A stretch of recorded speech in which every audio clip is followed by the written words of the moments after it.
Today we are going to go through a full single class Monster Hunter build because I've been meaning to do this for ages. One of my players got back to his Monster Hunter character recently and it's just so cool. So I thought it'd be good to go through a build and share the class with you if you've not checked it out properly. I did a review on my channel. It's a video. That's how channels work. You've used YouTube before, presumably. If I'm your first YouTube video, I'm very sorry about that. You should aim higher. Anyway, we will go into the usual building thing. I just want to point out that this character has a plus 16 to hit and plus 12 damage at level 20, just with no magic items whatsoever because of how this class works. It's just so good. Anyway, for our background, we are going with a guard background because it gives us alert, which is always very handy, and it gives us also the ability scores that we want, which is a +1 to intelligence and a +2 to strength. Our starting stats are going to be 17, 10, 14, 16, 8, and 8. You could probably put the 2 points from Dex into con if you wanted a 15 starting con. I don't really think there's any need. But if that's how you'd like to build it, then go for it. This is called the Nerd Hunter, not because they hunt nerds, but because they are a nerd. I've gone for the human from Grim Hollow as well. It feels fitting. They get access to 3 weapons of their choice, which is really cool. They get extra damage on the first turn if they hit someone that hasn't been damaged, which I'm not even factoring into the damage calculations, so just keep that in mind. And if they crit, they actually do an extra dice, basically, which is lovely.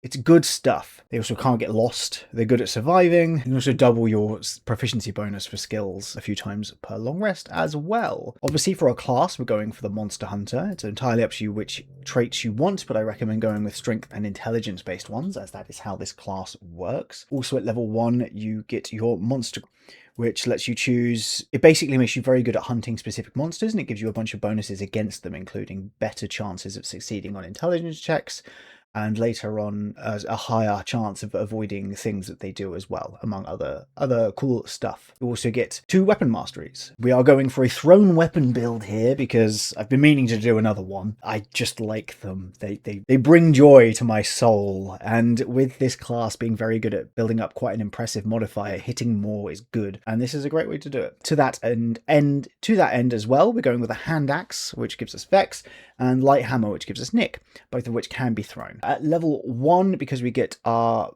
attack and our Nick attack for our action, we can do a bonus action, whatever you want. Not much at that point. You're doing 12 damage in total. Level 2, we take a pretty substantial large leap in damage. Part of that is because we're getting the thrown weapon fighting style, which means we can start throwing our weapons. Keep in mind that you will have to go and collect them for the time being. So maybe get a stock of throwing weapons if you can, or just hit people with them if you don't want to. The thrown weapon fighting style is huge because it gives us a +2 damage to our damage rolls. A +2 bonus to our damage rolls whenever we hit with a thrown weapon. It actually says whenever you hit with a ranged attack roll using a weapon that has the thrown property. The ranged attack thing and the thrown property interact in some interesting ways, and I'm sure that I could exploit that more, but that's not what I'm looking to do. The most interesting thing that you get at level 2, though, is not the fighting style, as tasty as that is. It is studied response, which allows us to weaponize our reaction in a way that most classes just can't. If an enemy within 60 feet is about to attack, whether it's you or someone else, you can actually attack them before they do that. And if the attack that you make misses, you get your reaction back and you can try again. That's pretty cool. It means that I am adding our reaction into our average turn at this point because you are consistently going to be able to do this. It means that our damage goes up to a rather tasty 24.5 thanks to the 2 damage boost across 3 attacks and also the extra attack itself. Level 3, you get your subclass, as you do with all classes now, which is nice, actually. I quite like the consistency. I don't know how you're all feeling about that. I know it's a bit weird playing a warlock or a sorcerer without a subclass, but I can see why they did it. Your options here are the Carver Guild, which is melee focused. You've got the Occultist, which is magic focused, and the Trapper one, which is trapping focused. I've gone for the Devourer Guild. This is a guild which omnoms on monsters to give themselves strength. You get proficiency with alchemist supplies and cook's utensils, but the main thing you do is the main thing you get is the ability to basically gain by eating creatures. Basically, as you go, you can eat these as a bonus action. So the damage from now on will be turn 2 damage, but turn 1 damage is still going to be pretty respectable.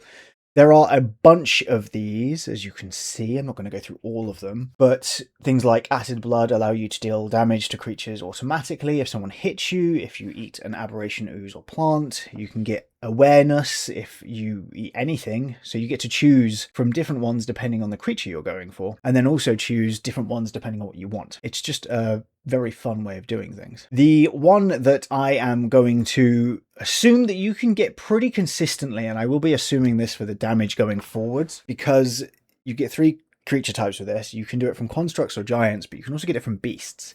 Beasts should be more or less everywhere in any campaign, and even if all you do is run out, find a rabbit and eat it, not very cute, leave the rabbits alone, but you can do that, you'll be able to gain this, basically, which gives you advantage on strength checks and saving throws, advantage on attack rolls using strength, and an extra d6 of damage whenever you hit with a strength-based attack. This is pretty good for our damage, as it turns out. It means that our damage hops up all the way to level 35, which is very good. Level 4, there's only really one choice we can make here, which is the Thrown Weapon Master feat, also from Grim Hollow.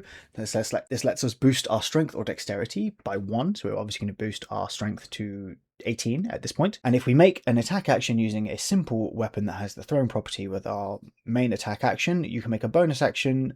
You can take a bonus action to throw 2 more weapons, basically. There doesn't have to be a different weapon, doesn't state that, so that's cool. You can use a bonus action to pick up all of those weapons, which is also cool. But most importantly, well, not most importantly, on top of all of that, you also get the returning property in all of your thrown weapons, which means that they come back to you once they've hit something or missed something, as long as you have a free hand to catch them with. This basically adds 2 attacks to our repertoire, which is quite strong. This means that we are now making 1 attack, 1 nick attack, 1 studied response with our reaction, and also 2 attacks with our bonus action, which means that our damage is up to 59 using what are objectively some of the weakest weapons in the game, just because modifiers and also a multitude of modifiers too. At level 5, you get another weapon mastery.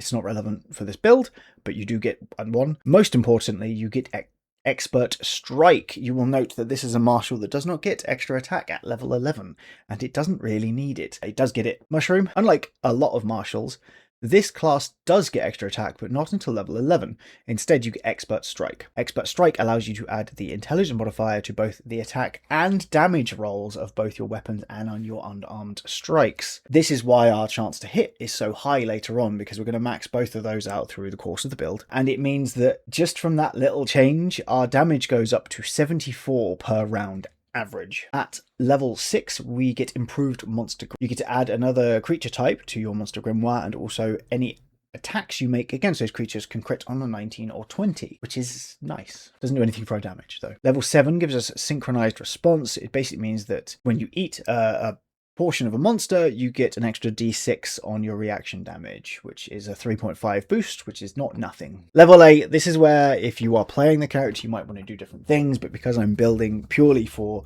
the big damage modifier here, I am just taking an ASI to get our strength to 20, which means that our modifier at this point is now +9, because we're adding a +5 from our strength, a mushroom. This means that we have a damage modifier at this point of +10 already, because we're adding +5 because of our strength, +3 because of our intelligence, and +2 because of our throwing weapons fighting style. This means that we're doing an average damage of 87.5, which is fantastic, to be frank. And also we've got an incredible chance to hit already as well. Level 9, you get Knowledgeable Defense. This allows you to change any saving throws you would make against creatures in your monster grimoire into an intelligence saving throw if you would like to, which really pays off if you're building into that. Doesn't do anything for our damage though. Level 10, we get Gnawing Hunger, which means that when you hit a creature, you can temp health, or which is not bad at all. Just a useful thing to have. Level 11 gives us more weapon masteries, but it also gives us extra attack. That is quite a big deal for our damage, as it boosts it up by another 17 points. It means we're at 104.5 damage average at this point. 2 attacks, one nick attack, studied response, 2 bonus attacks. It's good stuff. At level 12, I've opted for Intelligence to 18. This is just a +1 damage to each of our attacks, which means we're up to 109.5. Also means our saving throws are a lot better. And because we can kind of force everything to be an intelligence saving throw, if we planned well, then that's a nice little bonus on top of that. Level 13, you get to add another creature to your monster grimoire, which is good stuff. Level 14, it helps you detect lair actions, basically, which gives you advantage on saving throws and resistance to the damage of lair actions and regional effects caused by creatures. You also get advantage on saving throws and resistance to damage against the legendary attacks of creatures in your monster grimoire, which is very strong if you're doing a lot of hunts. Nothing for our damage, alas. Level 15 lets you turn the monster portions you get into potions. This makes it a lot more reliable because you could theoretically just start hunting beasts in your downtime to grab one of these decoctions. You can only have 4 at a time, but that's fine. Level 16, I am taking Fey Touched. I'm boosting our intelligence to 19 because we get an epic boon, and I think it's good to use that on a score at level 19. Not only does this give you a free teleport, it also gives you a free hunter's mark. If you can assume that you can chomp down one of the potions as combat begins and get hunter's mark going on turn 1, then you're adding a nice little bit of extra damage here. So you're up to 130.5 average damage, which is not bad at all. Slayer's Aid is one of the coolest features going. When you use your studied response, you can choose a creature that can see or hear you, that is friendly with you, and get them to attack at the same time. I've factored this into the damage as just 12 flat damage, roughly what a greatsword would be doing with a +5 strength mod. Realistically, it's going to be higher than that. It really depends what you're rolling with.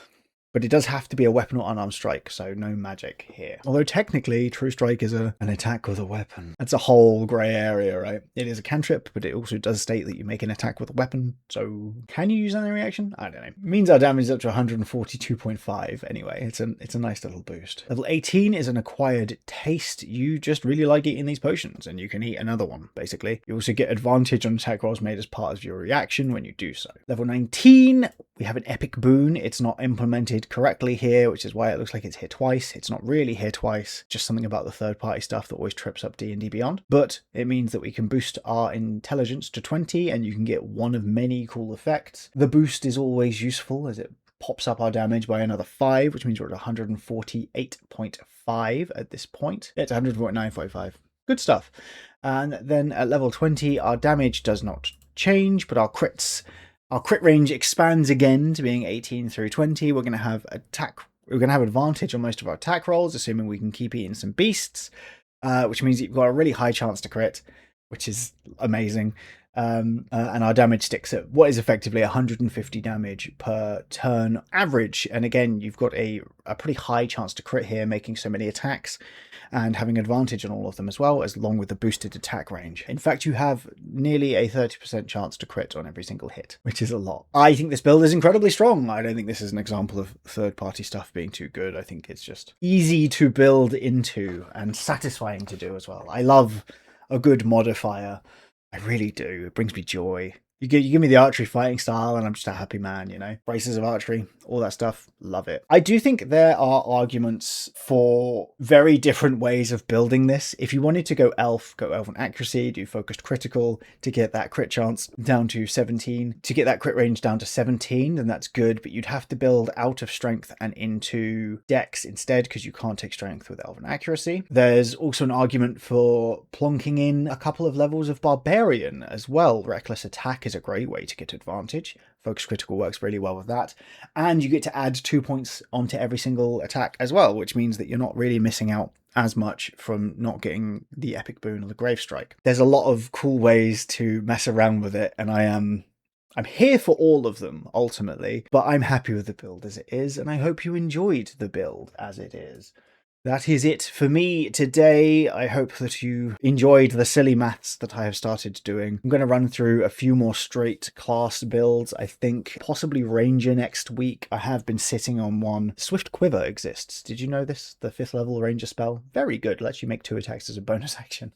Makes it much stronger than I thought it was, which is never a bad thing. But that is it, yes. If you enjoyed this, please like and subscribe. It is appreciated. We're creeping towards 1,500 subscribers, and that's you know, kind of fancy. That's it, yeah. End of video. Do take care, look after yourself. I hope that you're doing well and you continue to do so. Goodbye.